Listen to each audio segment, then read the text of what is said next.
ఇప్పుడు ఇంటెలిజెంట్ అయ్యుండి కూడా ఉమ్. అన్ఎంప్లాయిడ్ గా మిగిలిపోతున్నామని వాళ్ళకి కూడా తెలుస్తూ ఉంటుంది. దాన్ని వాళ్ళు ఎలా ఓవర్కమ్ చేయాలి అంటారు అసలు? అంటే ఇక్కడ బేసిక్ ఇంటెలిజెంట్ అని చెప్పడానికి ఏ బేసిస్ లో చెప్తున్నాం అన్నది ఇంపార్టెంట్ అండి. ట్రూ. ఇప్పుడు పేరెంట్స్ చూస్తే గనక వాళ్ళ పిల్లవాడికి పర్సెంటేజ్.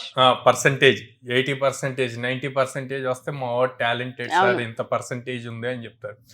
ఎవరైతే 80%, 90% వచ్చి ఇంటెలిజెంట్ అనుకుంటామో వాళ్ళు యాక్చువల్ సినారియోలోకి వచ్చేసరికి ఎక్కువ ఫెయిల్ అవుతారు అనమాట. ఎవరైతే వీడు చదవడరా, వీడు బ్యాక్ బెంచర్ ఇట్లాగ అంటారో వాళ్ళు త్వరగా లైఫ్ లో సెటిల్ అవుతారు. ట్రూ.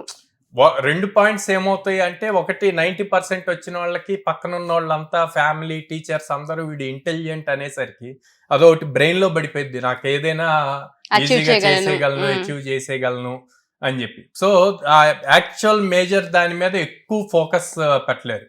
అదే బ్యాక్ బెంచర్, తక్కువ స్కోర్స్ వస్తున్నవాడు ఒక పాయింట్కి వచ్చేసరికి రియలైజ్ అవుతాడు అందరికన్నా ముందు, అవి వాళ్ళు ఎక్కువ ఫోకస్ చేస్తారు. సో అందుకే ఆ ఫోకస్ చేయటం కూడా చాలా డెడికేటెడ్ గా ఫోకస్ చేస్తారు, ఇంకెవరు వాడిని డిస్టర్బ్ చేయడానికి లేకుండా.